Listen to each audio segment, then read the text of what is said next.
This tense express an action, এই today ওয়ার্ডটার দুটো টেন্সে দুরকম ভাবে ব্যবহৃত হয়। মানে হেল্পিং ভার্বটা হচ্ছে হ্যাভ, মেন ভার্বের পাস্ট পার্টিসিপেল ফর্ম ব্যবহৃত হয়েছে, ভার্বের থার্ড ফর্ম ব্যবহৃত হয়। আচ্ছা বলো তো, খেয়েছি, করেছি, হয়েছে, এটা কোন টেন্সের মধ্যে পড়ছে? একটু বুঝতে অসুবিধা হচ্ছে তো? আমি বলে দিচ্ছি, এই প্রত্যেকটাই হচ্ছে প্রেজেন্ট পারফেক্ট টেন্সের উদাহরণ।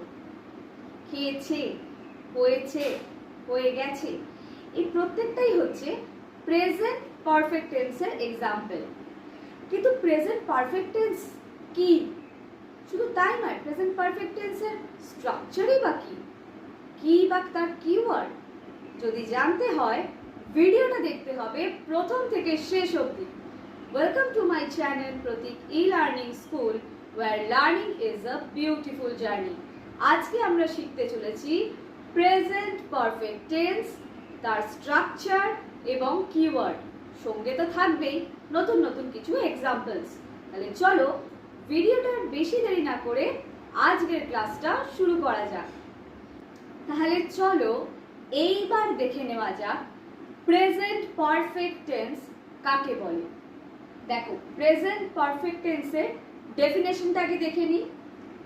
This tense express an action completed in the immediate past but the effect continues। অর্থাৎ এমন একটা কাজ যে কাজটা কিছুক্ষণ আগে ঘটে গেছে বা হয়ে গেছে, সেই কাজটার রেশটা রয়ে গেছে বর্তমানে, তখন সেই ক্ষেত্রে আমরা প্রেজেন্ট পারফেক্ট টেন্সের ব্যবহার করি। যেমন আমি এই জাস্ট খেয়ে উঠেছি, অর্থাৎ আমি অলরেডি খেয়ে ফেলেছি, কাজটা অলরেডি ঘটে গেছে কিন্তু তার রেশটা রয়ে গেছে। বোঝা গেল? তো সেই ধরনের ক্ষেত্রে বা সেই অ্যাকশনগুলোর ক্ষেত্রে আমরা প্রেজেন্ট পারফেক্ট টেন্সের ব্যবহার করি। আচ্ছা, এইবার দেখো কিওয়ার্ড যেগুলো রয়েছে প্রেজেন্ট পারফেক্ট টেন্সের: already, just, never, ever, today, till or until now, so far, for, since, this, once or twice। এই কিওয়ার্ডগুলো যখন তোমরা ধরো তোমাদের এক্সামে বলো বা যে কোনো পরীক্ষায় ধরো প্রেজেন্ট পারফেক্ট টেন্সের ওপরে কোনো কোয়েশ্চেন রয়েছে, তখন তোমরা কিভাবে চিনতে পারবে? যদি দেখতে পাও এই কিওয়ার্ডসগুলো রয়েছে না, তাহলে খুব সহজে প্রেজেন্ট পারফেক্ট টেন্সকে তোমরা চিনতে পারবে। এই যে কিওয়ার্ডগুলো, এই কিওয়ার্ডগুলো ভালো করে মুখস্থ করে নাও, দরকার পড়লে স্ক্রিনশট তুলে নাও। যদি কোনো রকম বুঝতে অসুবিধা হয় তাহলে আমাকে নিচে কমেন্ট সেকশনে কমেন্ট করে জানাতে পারো, আমি কমেন্ট সেকশনেও লিখে দেব, কোনো অসুবিধা নেই। কিন্তু তোমরা এই কিওয়ার্ডগুলোকে ভালোভাবে মুখস্থ করে নাও, কারণ এই কিওয়ার্ডগুলোই তোমাদের হেল্প করবে প্রেজেন্ট পারফেক্ট টেন্সকে চেনার জন্য। আচ্ছা, এইবার আমি একটু আসি, আমি এক্ষুনি একটা কিওয়ার্ড বলেছি, সেটা হচ্ছে টুডে। এই টুডে কিওয়ার্ডটা কিন্তু দুটো টেন্সে ব্যবহৃত হয়, এক প্রেজেন্ট কন্টিনিউয়াস টেন্সে, দুই প্রেজেন্ট পারফেক্ট টেন্সে। এইবার এই টুডে ওয়ার্ডটার দুটো টেন্সে দুরকম ভাবে ব্যবহৃত হয়, অর্থাৎ ওয়ার্ডটা একটা হলো, কাজটা আলাদা থাকে। তো আমি যখন এক্সাম্পল দেব, আমি এক্সাম্পলের থ্রু তোমাদের বুঝিয়ে দেব যে টুডে ওয়ার্ডটা প্রেজেন্ট কন্টিনিউয়াস টেন্সে কিভাবে ব্যবহৃত হয় আর প্রেজেন্ট পারফেক্ট টেন্সেও কিভাবে ব্যবহৃত হয়।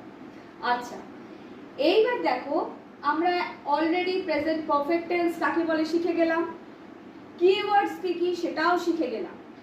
এইবার আসছি আসল পয়েন্টে, সেটা হচ্ছে স্ট্রাকচার।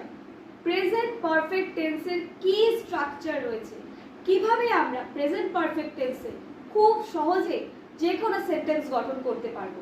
তাহলে একটা জিনিস আমাদের কাছে ক্লিয়ার, যে প্রেজেন্ট পারফেক্ট টেন্স হচ্ছে এমন একটা টেন্স যেটা কি করছে না, কোনো এমন অ্যাকশন যেটা একটু আগে বা কিছুক্ষণ আগে হয়ে গেছে বা হয়েছে, সেই অ্যাকশনটা হয়েছে কিন্তু তার রেশটা রয়ে গেছে, সেই ক্ষেত্রে আমরা প্রেজেন্ট পারফেক্ট টেন্সের ব্যবহার করি।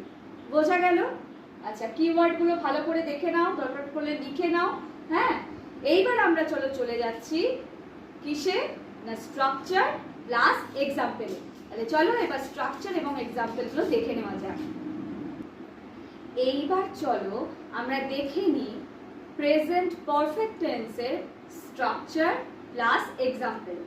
তাহলে দেখো প্রথমেই লেখা রয়েছে সেই সুপরিচিত formula, subject plus has or have plus V3, অর্থাৎ প্রেজেন্ট পারফেক্ট টেন্সে ভার্বের থার্ড ফর্ম ব্যবহৃত হয় V3 plus rest of the sentence. অর্থাৎ V3 কোনটা না ভার্বের পাস্ট পার্টিসিপল ফর্ম। বোঝা গেল? আচ্ছা, এইবার দেখো প্রথম এক্সাম্পলটা কি রয়েছে, I have just done my homework. অর্থাৎ আমি একটু আগেই আমার হোমওয়ার্কটা কমপ্লিট করেছি, বা আমি এই সবে আমার হোমওয়ার্কটা কমপ্লিট করেছি। অর্থাৎ কাজটা কিন্তু হয়ে গেছে, আমি জাস্ট কমপ্লিট করেছি মানে আমি জাস্ট একটু আগেই কমপ্লিট করেছি। অর্থাৎ এই একটু আগে কমপ্লিট হওয়া কাজটা কিসের মধ্যে পড়ছে না প্রেজেন্ট পারফেক্ট টেন্সের মধ্যে পড়ছে, কারণ কাজটা একটু আগে হয়ে গেছে কিন্তু তার রেস্টটা রয়ে গেছে। কারণ আমি সেই ব্যাপারে কথা বলছি যে হ্যাঁ আমি এই জাস্ট হোমওয়ার্কটা কমপ্লিট করেছি, মানে কি কাজটা হয়ে গেছে কিন্তু তার ব্যাপারে একটা রেস্ট রয়ে গেছে। বোঝা গেল?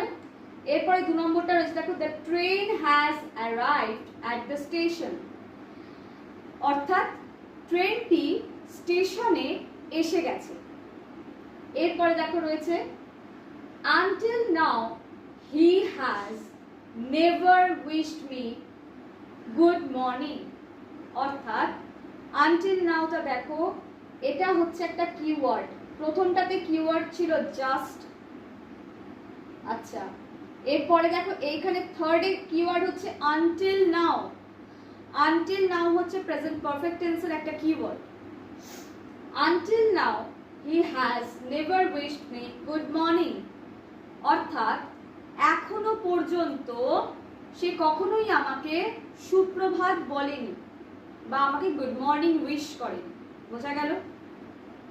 এরপরে দেখো রয়েছে 4 নম্বরটা, my best friend has scored 90% marks in this semester.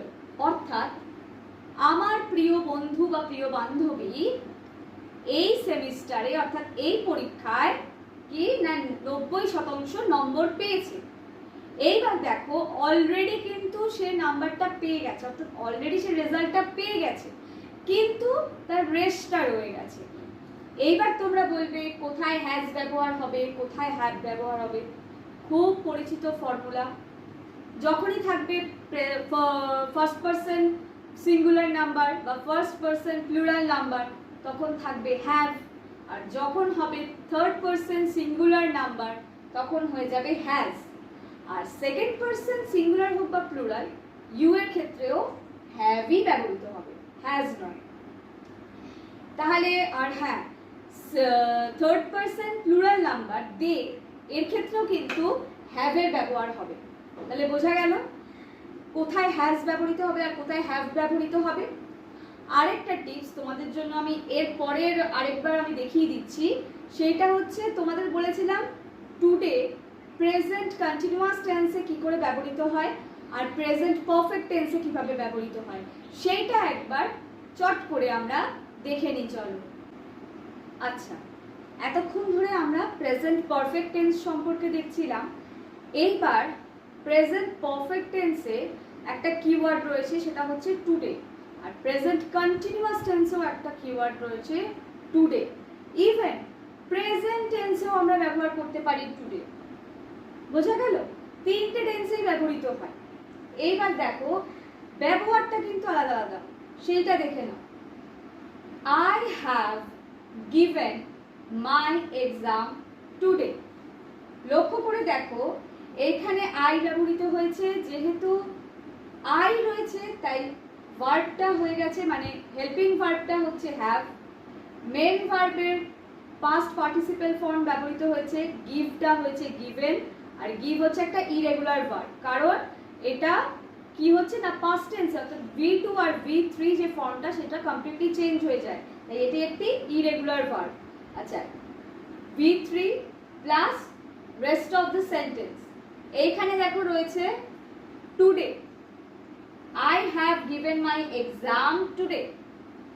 এইবারে লক্ষ্য করে দেখো এই কাজটা কিন্তু অলরেডি হয়ে গেছে, আমি অলরেডি এক্সামটা দিয়ে দিয়েছি, সেইটা বলতে এখানে টুডে ব্যবহৃত হয়েছে। আমি আজকে এক্সাম দিয়ে দিয়েছি, আমি আজকে পরীক্ষা দিয়ে দিয়েছি, অর্থাৎ কাজটা অলরেডি হয়ে গেছে কিন্তু তার রেস্টটা রয়ে গেছে, সেই হিসাবে এখানে টুডে ব্যবহারটা হয়েছে। এইবার আমি যদি সেকেন্ডটা ধরি, I am going to school today, এইটা সম্পূর্ণ আলাদা। এখানে একটা কন্টিনিউ অ্যাকশন রয়েছে, কি না আমি আজকে স্কুলে যাচ্ছি, আমি স্কুলে যাচ্ছি আজকে, আমি পরীক্ষা দিয়ে দিয়েছি আজকে, আর আমি স্কুলে যাচ্ছি আজকে, দুটো কমপ্লিট আলাদা অ্যাকশন, কমপ্লিটলি আলাদা অ্যাকশন, গুলিয়ে ফেলো না। কারণ এখানে কাজটা অলরেডি হয়ে গেছে আজকে, আর এখানে কাজটা হচ্ছে আজকে, আমি স্কুলে যাচ্ছি আজকে। বোঝা গেল? প্রেজেন্ট এটা কি রয়েছে, প্রেজেন্ট কন্টিনিউয়াস টেন্সে রয়েছে, I am going to school today, আমি আজকে স্কুলে যাচ্ছি। অর্থাৎ লক্ষ্য করে দেখো এই দুটো জায়গাতেই কিন্তু টুডের ব্যবহার হয়েছে, কিন্তু দুরকম আলাদা টেন্স ওয়াইজ ব্যবহৃত হয়েছে, সেন্টেন্সগুলোর মানেটাও কিন্তু আলাদা। বোঝা গেল? এবং এই যে থার্ড ওয়ানটা যখন লিখেছি, I have an exam today, আমার আজকে একটি পরীক্ষা রয়েছে, এইটা হচ্ছে আবার কি না, এইটা হচ্ছে present tense, simple present tense, আমার আজকে একটা পরীক্ষা রয়েছে, সেই ক্ষেত্রেও আমরা আবার টুডে ব্যবহার করছি। তাহলে বোঝা গেল টুডে কিভাবে ব্যবহার করতে হবে। তিনটে টেন্সে থাকবে, simple present tense, present continuous tense, present perfect tense, এই তিনটে ক্ষেত্রেই আমরা টুডের ব্যবহার করতে পারবো। কিন্তু সেটাও কি না টেন্স ওয়াইজ আমাদের বুঝে দেখতে হবে যে কি বলতে চাইছে সেন্টেন্সটা, কাজটা অ্যাকশনটা কি হয়ে গেছে, না অ্যাকশনটা হচ্ছে, নাকি অ্যাকশনটা হবে বা হয়। হ্যাঁ, I have an exam today, আমার আজকে একটা এক্সাম রয়েছে বা পরীক্ষা রয়েছে, এটা সিম্পল প্রেজেন্ট টেন্সেই রয়েছে। বোঝা গেল? তাহলে প্রেজেন্ট পারফেক্ট টেন্স সম্পর্কে আমি আশা করব তোমাদের কোনো প্রবলেম হবে না। আমি স্ট্রাকচার, কিওয়ার্ডসগুলো কি করে অ্যাপ্লাই করতে হয় সেটাও দেখিয়ে দিলাম, ইভেন কোন কিওয়ার্ডসে কি ব্যতিক্রম রয়েছে আমি সেটাও বুঝিয়ে দিয়েছি। কিন্তু তোমাদের কি করতে হবে, শিখতে গেলে সম্পূর্ণ প্রথম থেকে শেষ অবধি ভিডিওটা দেখতে হবে। তাহলে দেখা হচ্ছে আবার পরবর্তী ভিডিওতে। চোখ রাখো প্রতীক ই লার্নিং স্কুলে, যেও না কিন্তু।